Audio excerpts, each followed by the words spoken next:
안녕하세요. 빨간새입니다. 안토니오 콘테 감독은 최근 나폴리의 측면 공격수들이 부상과 부진으로 인해 제 역할을 하지 못하자 과거 인터 밀란에서 성공적으로 활용했던 3-5-2 포메이션으로 전술을 변경했습니다. 이번 주말 경기에서도 나폴리는 같은 포메이션을 유지할 것으로 예상됩니다. 지난 코모전에서 콘테 감독은 프랑크 앙귀사를 벤치에 두며 경고 누적으로 인한 출전 정지를 피하려 했지만 후반 교체 투입된 앙귀사가 부상을 당하면서 계획이 완전히 틀어지고 말았습니다. 이에 따라 나폴리는 미드필드 핵심 자원을 잃었으며 여기에 더해 다비드 네레스와 파스컬레 마초키도 부상으로 출전할 수 없습니다.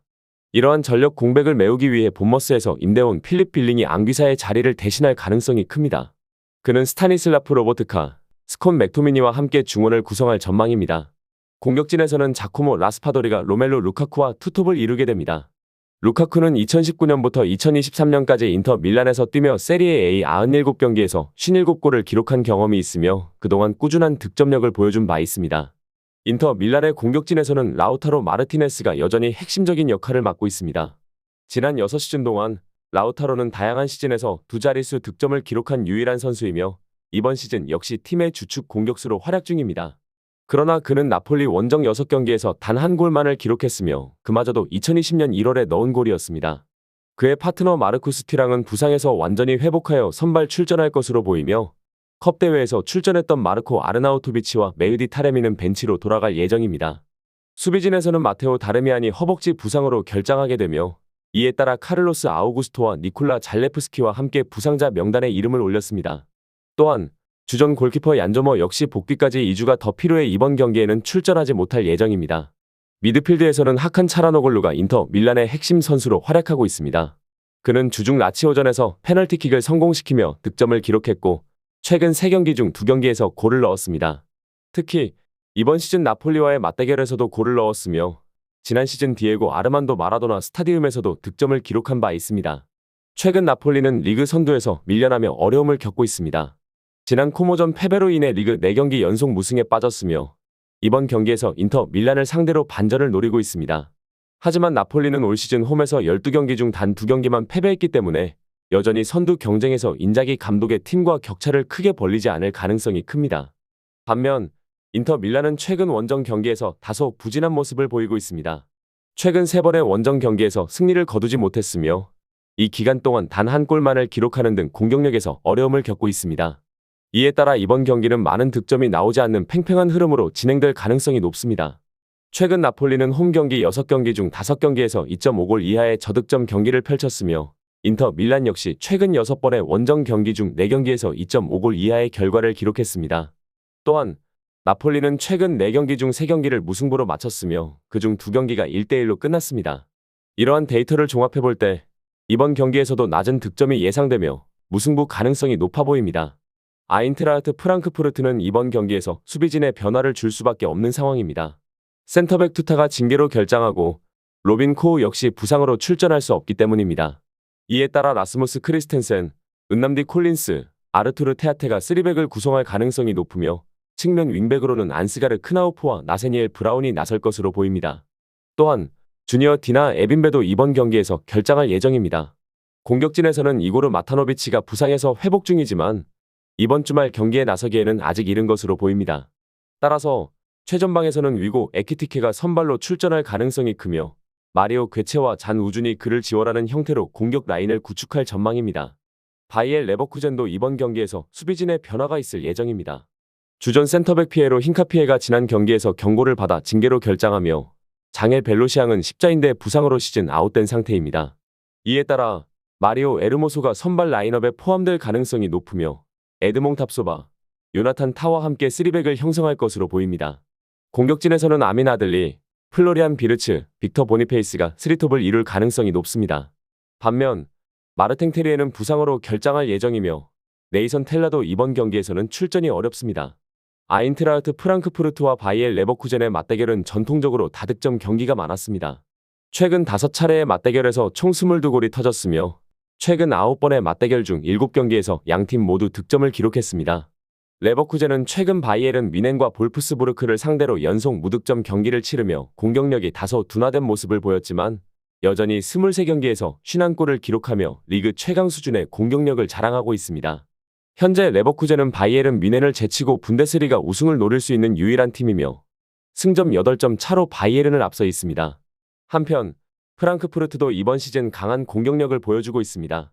23경기에서 49골을 기록하며 리그 3위에 올라 있으며 이는 레버쿠젠과 불과 2골 차이입니다. 특히 위고 에키티케는 리그에서 12골을 기록하며 주전 공격수로 자리 잡았으며 맨체스터 시티로 떠난 오마르 마르무시의 공백을 효과적으로 메우고 있습니다. 프랑크푸르트는 지난 경기에서 바이에른 뮌헨에게 4대0으로 완패했으며 이번 경기에서도 다득점 경기가 예상됩니다. 두 팀 모두 강한 공격력을 갖추고 있어 3.5골 이상이 나올 가능성이 크며 양팀 득점이 충분히 예상됩니다. 최종적으로 레버쿠젠이 승리할 가능성이 높아 보입니다.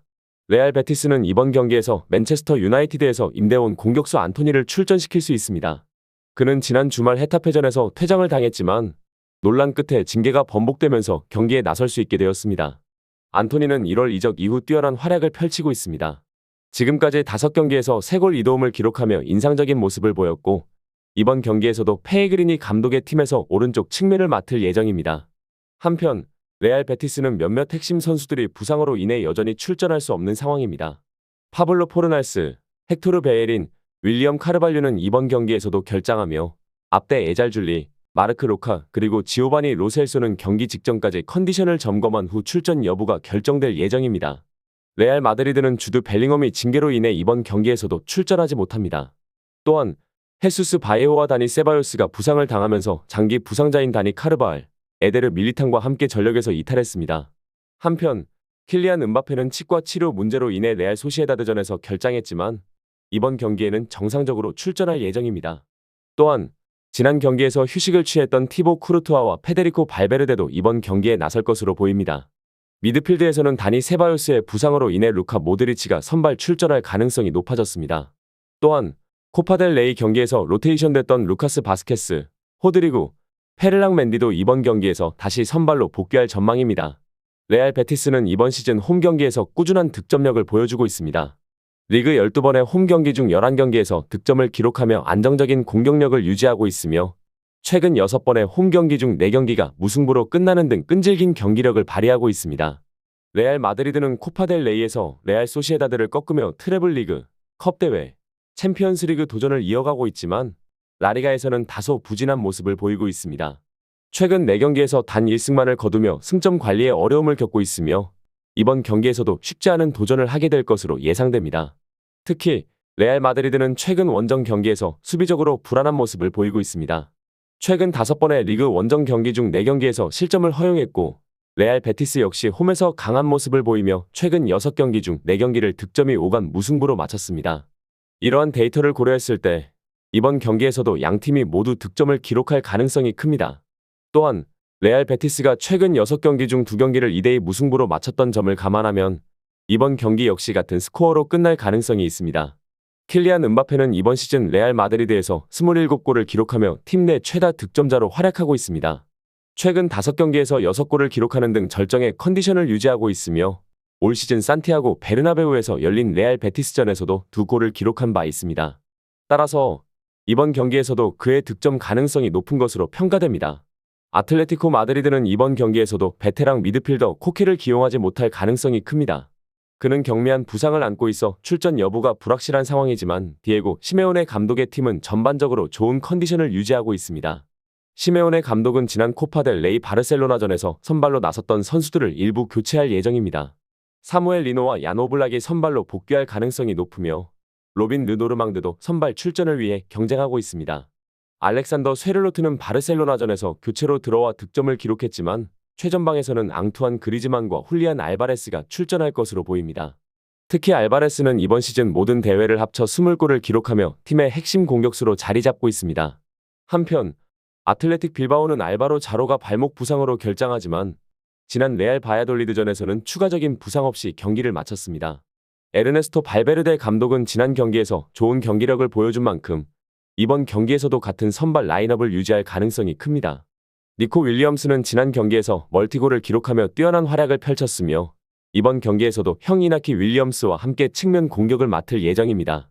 또한 마로안 산나디는 지난 레알 바야돌리드전에서 아틀레틱 빌바오에서의 첫 골을 기록했으며 이번 경기에서도 중앙 공격수 역할을 맡아 출전할 가능성이 높습니다. 아틀레티코 마드리드는 지난 주중 코파 델 레이에서 바르셀로나와 4대4로 맞붙으며 극적인 경기를 펼쳤습니다. 그러나 이번 라리가 경기에서는 보다 차분한 흐름이 예상됩니다. 현재 아틀레티코 마드리드는 라리가 선두와 단 한 점 차이를 유지하고 있지만 아틀레틱 빌바오 역시 이번 시즌 뛰어난 성적을 기록하고 있습니다. 빌바오는 현재 리그 16경기 연속 무패 행진을 이어가고 있으며 이번 경기에서 승리할 경우 두 팀 간의 승점 차이를 2점으로 줄일 수 있습니다. 하지만 빌바오는 최근 8번의 원정 경기 중 5경기를 무승부로 마쳤으며 이번 경기에서도 비슷한 결과가 나올 가능성이 큽니다. 아틀레티코 마드리드는 최근 5번의 홈경기에서 모두 2.5골 이하의 경기 결과를 기록했으며 최근 5경기 중 3경기가 1대1 무승부로 끝났습니다. 또한 아틀레틱 빌바오 역시 최근 8번의 원정 경기 중 3경기에서 1대1 무승부를 기록했기 때문에 이번 경기에서도 비슷한 패턴이 예상됩니다. 이러한 통계를 고려하면 이번 경기에서 2.5골 이하의 저득점 경기가 될 가능성이 높으며 최종적으로 무승부가 유력한 결과로 보입니다. 또한 오이안 산세트는 이번 시즌 라리가에서 13골을 기록하며 좋은 득점 감각을 유지하고 있습니다. 그는 최근 4경기에서 6골을 터뜨리며 절정의 컨디션을 보이고 있어 이번 경기에서도 득점을 기록할 가능성이 높은 선수로 평가됩니다.